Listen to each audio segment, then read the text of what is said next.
you doing today, brother? Not bad. I like the sleeveless shirt you got on there.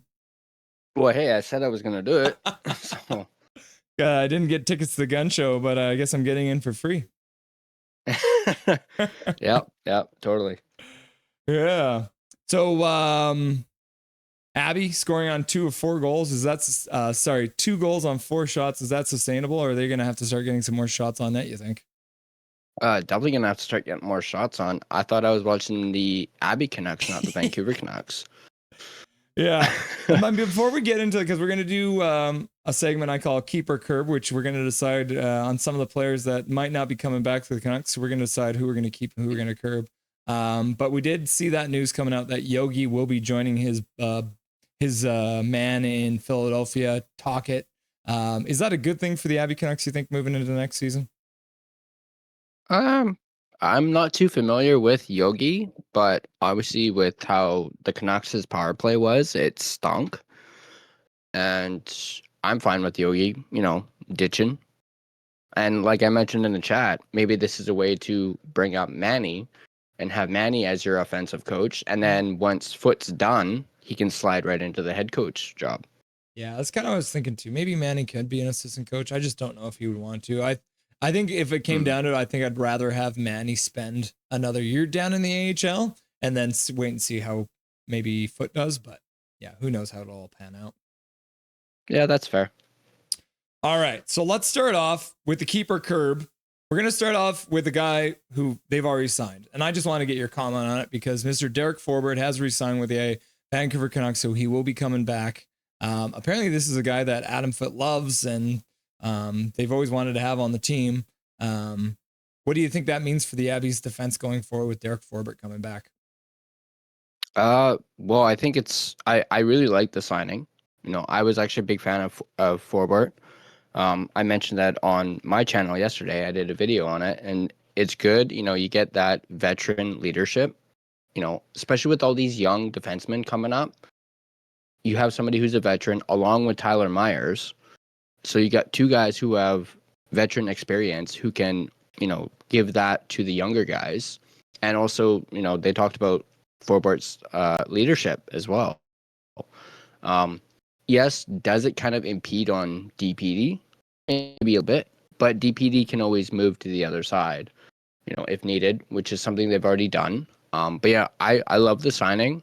Plus, I'm even more intrigued about that first game against Minnesota. And get his, revenge against Jakub Trenin, who I still think should have been freaking suspended. Yeah, I put a short that was about an that abomination. I think my short was only like 30 seconds long, and I think I had like 45 swears in that I had to bleep out with orca sounds. So, I very much look forward to Forbort giving a knuckle sandwich over for Trenin. Oh, I went off. I was watching that game live, and I should have actually recorded my reaction because I was like, probably the entire recording would have been just like bleep, bleep, bleep, bleep, bleep, bleep, bleep. Yeah. Come on, bleep, bleep, bleep, bleep. So, yeah.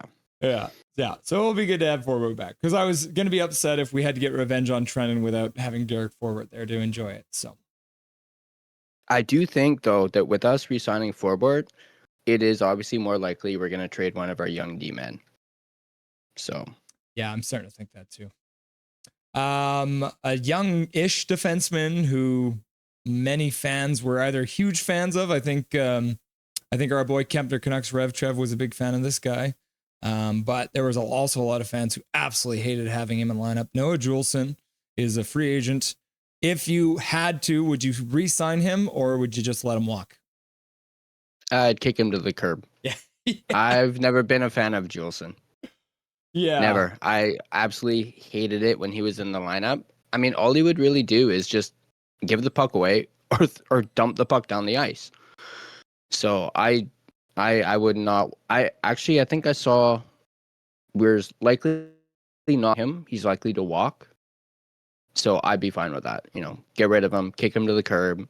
You didn't really give much to the team. Yeah. So it's not like we gave up anything to get him anyways. I believe we just got him in free agency anyways. So at the end of the day, I don't think it's a big loss. And I mean, some of the plays he'd make, like I love the physicality, but he would choose throwing a body check over just poke checking someone And we saw that even back in the series against Edmonton, where he was just way out of position all of a sudden, and Edmonton scored as a result. So bye-bye, Juleson. Get you to the curb. Yeah, exactly. Longest serving member of the Vancouver Canucks currently, Mr. Brock Besser. What are you doing with his contract? Are you doling out some money, or are you just letting him go back home to Minnesota?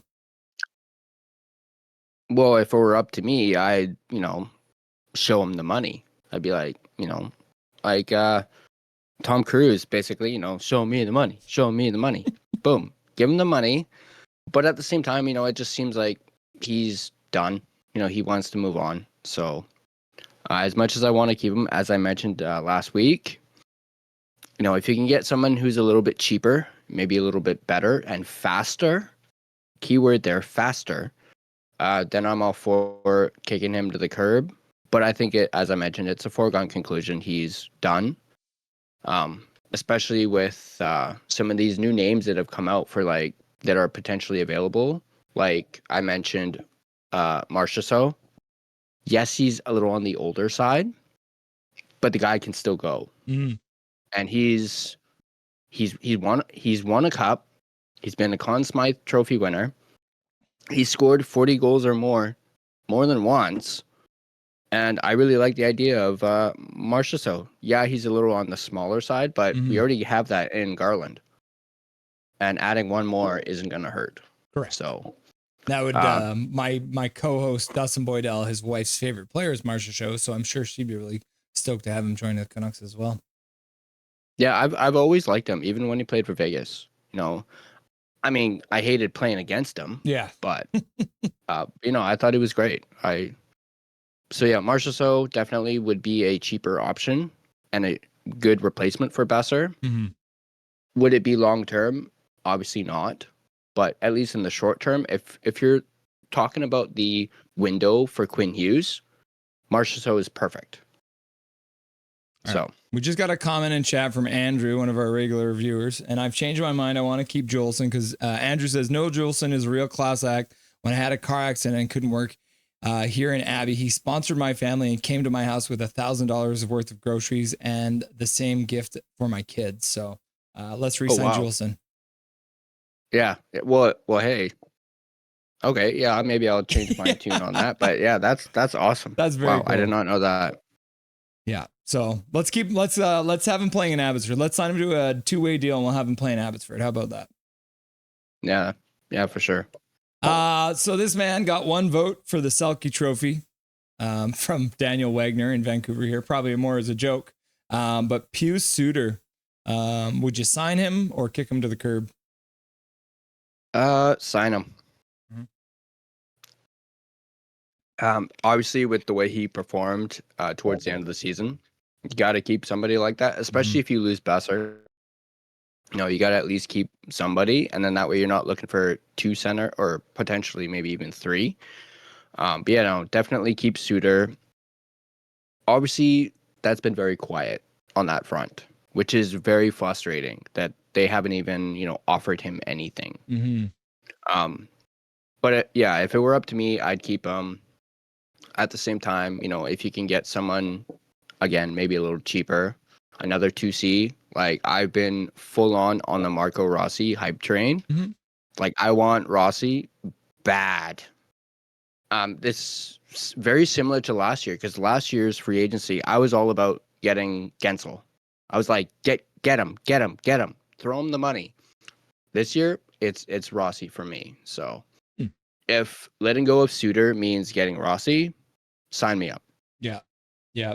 I guess my only concern with him is he did end up playing on the 4th line in Minnesota during the playoffs last year. Does that give you any pause in trying to sign him? Not really, actually. I just think Minnesota is just not a big fan of his because of his size, which doesn't really make any sense to me because he's 22 years old, 23. Yeah, he's young. He's about to enter probably the prime of his career, and sure, he's a little on the short side, but look at Connor Garland. Like, he's short. He can put up the numbers. And yeah, I just think Minnesota is actually pretty stupid for thinking that way. And if they do let go of Rossi, I think it's going to bite them in the ass. in the long run. Yeah. This one, we are actually watching this gentleman tonight. He is a restricted free agent, but we do have kind of a logjam in this position. Artur Shilovs. Do you sign him? Do you sign him and trade him? Like, what do you think the Canucks goaltending situation shakes out to be starting next year? That's a tough one. I mean, I would, if obviously it all depends on, if you're going to try and get a center and you're trying to figure out pieces to do that, and if Silovs happens to be one of those pieces, I wouldn't be mad at it. Mm-hmm. But at the same time, with the way Silovs is playing in these playoffs, and with the uncertainty with Demko, that's tricky. I would say maybe sign and trade him if necessary, but at least keep him as in your back pocket, just in case something happens with Demko. So yeah, I would say sign him, and then if needed, trade him. Well, this I saved, I think, the best for last, and he's not a restricted free agent or an unrestricted free agent, but I think I saw you made a video about it. So keep or curb Mr. EP40, Elias Pettersson.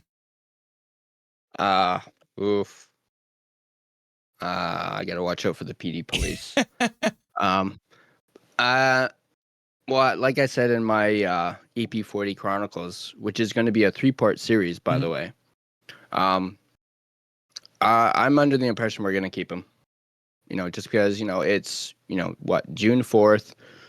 His no move clause kicks in less than a month, and up until recently, there's been nothing on him. Now they said they're going to take calls. I just don't think any team is going to want to pay what the Canucks want to get him. Mm-hmm. So I would say he's going to stay, keep him. On that note, if you trade him, you have to trade him for at least a center. If you get like a winger, you're going to have to find another center, and that's just adding more our center problem. So keep him, hope he bounces back. And yeah, definitely sign him. But part 2 of that series is I'm going to go over basically what happened.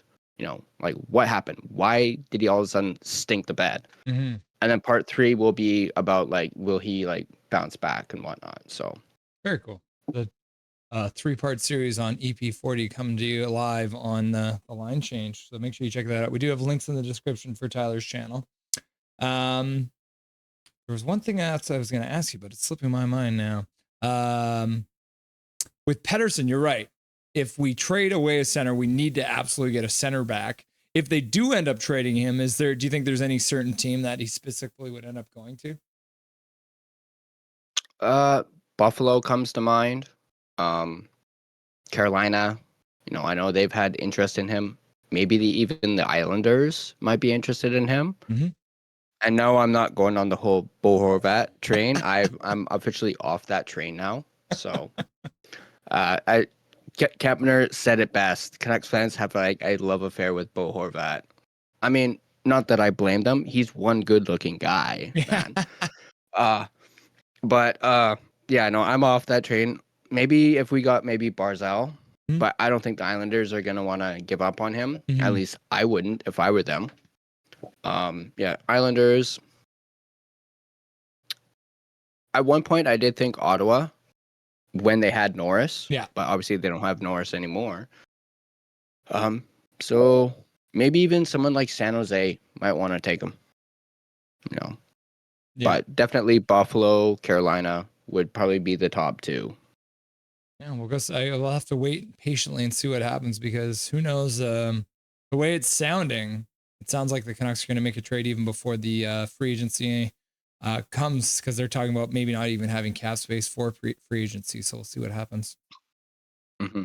Well, the other thing I think that makes me think that Pettersson's going to stay is because Frank Saravalli is saying that he is being shopped. And if Frank Saravalli says that the Canucks are shopping a player, I think that it's probably the opposite, because Frank Saravalli doesn't know what he's talking about when it comes to the Vancouver Canucks usually.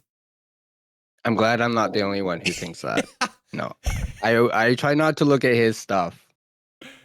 It's like the episode of Seinfeld, for anyone too old enough to be a fan of Seinfeld, where George Costanza decides to do the exact opposite of everything that his initial result, like his instinct is to do this, so he's going to start doing the opposite, and it makes his life way better. And so it's kind of like that with Frank Saravelli. Anytime I see him say something, I just assume the opposite's going to happen. Yeah, exactly. Tyler, thank you very much for joining the show again today. We'll chat again soon, and enjoy the rest of the Stanley Cup Finals and the rest of the tonight's game as well. Yeah, thanks for having me again. On short notice too. Last week, first time, I couldn't get enough. I had to come back on. So awesome. I appreciate it, brother. I appreciate the time and the effort, and we'll chat again soon. Yeah, for sure. Nothing is perfect.